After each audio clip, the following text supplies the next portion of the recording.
Bonsoir à tous et bienvenue à votre édition de 19h sur la télévision du Burkina. Voici les titres. Le gouverneur de la région du Nord rencontre les élus locaux de sa région pour des échanges qui ont porté sur la gestion du service public.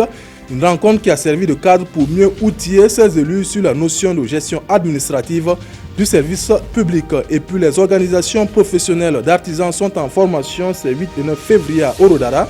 Elles vont échanger sur les stratégies à adopter pour la relance de ce secteur qui occupe une part de plus en plus importante de la population active et pourvoyeuse de ressources financières non négligeables.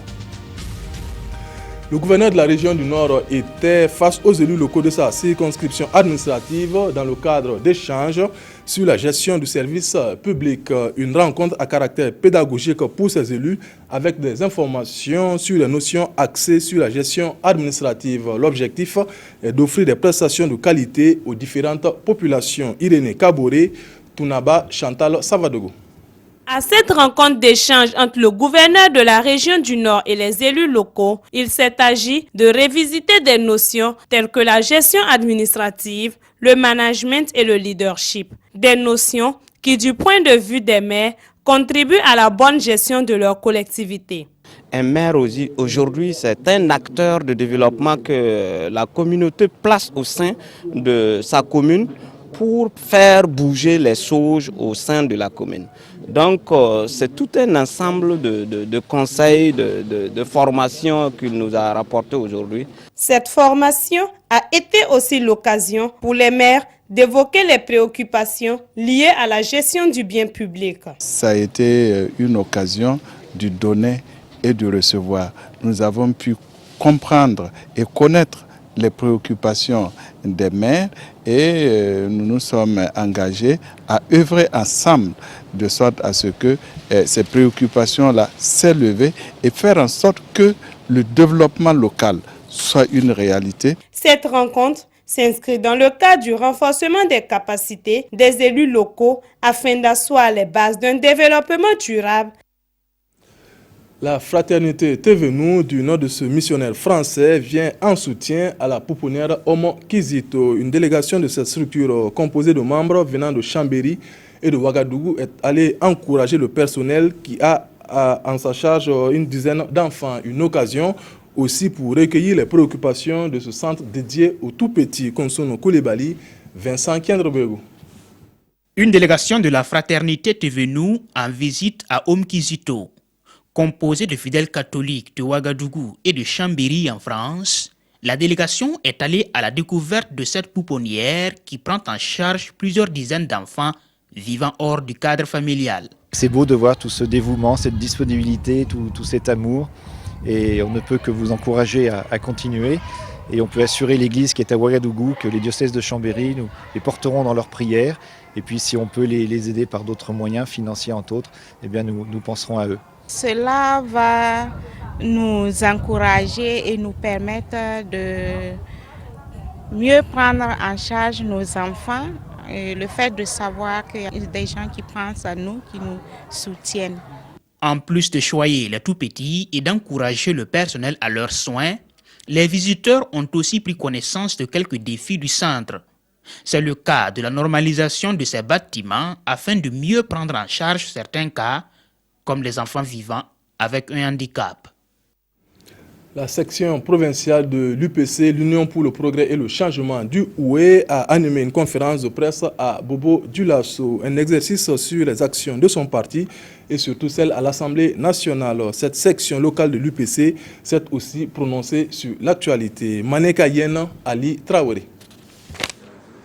Un devoir de redevabilité, c'est ce à quoi s'attellent les élus de l'UPC du Oué face à leurs militants. Cette rencontre aux allures d'une conférence de presse a permis au député Moussa Zerbo et à ses camarades de faire le bilan des activités et de leurs actions à l'Assemblée nationale. Au niveau des résolutions, on note la résolution portant création d'une commission d'enquête parlementaire sur le foncier urbain, que vous avez dû avoir les rapports, la résolution portant création d'une commission d'enquête parlementaire sur la gestion des titres miniers et la responsabilité sociale des entreprises. Ces enquêtes nous ont permis de voir réellement que l'État burkinabé était en train de perdre des milliards.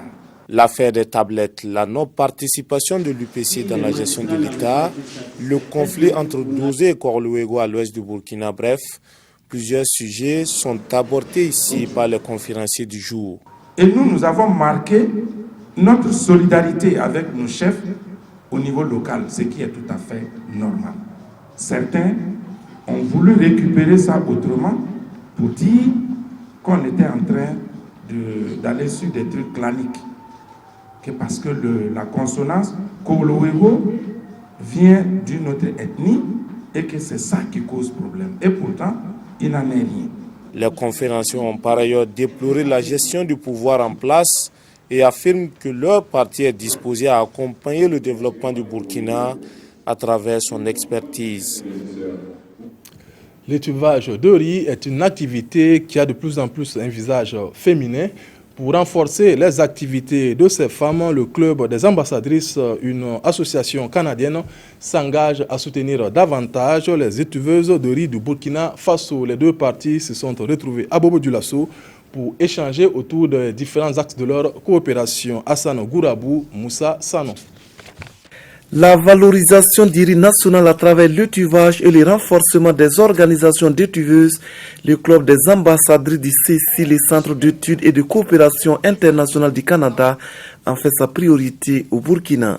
Pour réussir cette ambition, le club échange ici à Bobo-Dioulasso avec les membres de l'UNERI, l'Union nationale des étuveuses du riz. Notre plus grand défi, c'est de pouvoir accroître la commercialisation du riz. Si on arrive à accroître aussi, on pourra améliorer les revenus de ces femmes étuveuses. Mais on ne peut pas parler de l'augmentation du riz parce qu'on doit penser aussi à satisfaire les besoins des consommateurs. C'est pour cela qu'il nous faut également travailler sur la qualité du riz. Pour relever ces défis, les étuveuses du riz demandent entre autres des formations, des équipements plus performants, de même que la mise à leur disposition des crédits plus adaptés, des doléances auxquelles le Club des ambassadrices entend apporter des réponses. Notre objectif, c'est de poursuivre donc ce travail-là en sensibilisant les Québécois, les Canadiens à la réalité. Et c'est pour ça qu'on est ici aujourd'hui, donc venir saisir comment ça se passe, quels sont les enjeux, pour être à même de ramener ça chez nous, lever davantage de fonds donc pour rencontrer les objectifs qu'on s'est fixés dans la contribution qu'on veut faire au niveau financier et aussi être capable d'aider et d'accompagner les femmes, on espère éventuellement par du mentorat. Présent au Burkina depuis 2014 à travers les PAERI, ce club travaille à faire des organisations d'étuveuses de riz, des entreprises rentables et professionnelles. Rôle des organisations professionnelles d'artisans dans la redynamisation de l'artisanat dans la région des Hauts-Bassins. Tel est le thème de la formation initiée par ces organisations à Ourdara dans le Kénédougou. Elles se donnent 48 heures pour échanger autour des stratégies à adopter et surtout à mettre en œuvre pour le rayonnement de ce secteur qui contribue au PIB du Burkina Faso. Martin Zerbo, Mireille Carole Tougma. La relance du secteur de l'artisanat est au cœur de cet atelier. Une redynamisation qui passe notamment par la maîtrise des textes qui régissent le secteur, d'où la nécessité de renforcer les capacités des organisations professionnelles d'artisans en la matière. Il faut que l'organisation fêtière des artisans puisse prévaloir. Et en faisant quoi? Il faut que les artisans sachent que si organisés, on peut réussir. Parce que individuellement, ça va être très très difficile. Nous attachons du prix à organiser ce secteur-là pour qu'ils produisent mieux, dans de bonnes conditions, et que la région donc, du Haut-Bassin, qui est un gros pourvoyeur justement d'emploi de ce côté-là, puisse vraiment booster le développement à notre niveau. Une occasion pour les participants de passer en revue les difficultés qui minent le domaine. Nous voulons sortir quelque chose pour que les artisans, parce que comme on était dispersés, maintenant on est en OPA, qu'on cherche ce que le rôle de l'artisan. Parce que les artisans font le travail, mais ce n'est pas leur rôle. Je crois que c'est un travail qu'il faut, c'est quelque chose vraiment que les gens, on doit prendre au sérieux. Cet atelier est organisé par le Conseil régional des Hauts-Bassins en collaboration avec la Chambre des métiers et de l'artisanat du Burkina Faso, section territoriale de l'Ouest et celle de la région Auvergne-Rhône-Alpes en France. Il regroupe des participants venant de Houndé, Bobo Dioulasso et Orodara. Dernier élément de cette édition, le Baloum Naba, l'un des notables du roi du Yatenga, a reçu les vœux de nouvel an d'autres notabilités ainsi que des chefs de canton. Cette présentation de vœux se déroule selon un rituel coutumier appelé Napoussoum et qui ouvre la voie pour les vœux au roi du Yatenga, Irénée Kaboré Alidou Savadogo. Le Napoussoum, un rite coutumier observé par le roi du Yatenga et ses notables au début du nouvel an. Et ce rite permet aux autorités, aux amis et à la famille du chef de lui offrir des cadeaux et aussi lui présenter les vœux pour le nouvel an. Ici, c'est le Baloum Naba, l'un des notables du roi qui reçoit les honneurs de la population. Je lui souhaite d'abord une longue vie pour que ça se perpétue dans les années à venir. Ensuite, je lui souhaite une bonne collaboration avec ses proches. Et vraiment, on souhaite que tout le monde rentre chez lui en bonne santé. Que Dieu nous donne l'année prochaine encore pour qu'on se rencontre ici pour refaire la même fête. Le Baloum Naba a pour l'occasion prié ses ancêtres pour un Burkina plus prospère.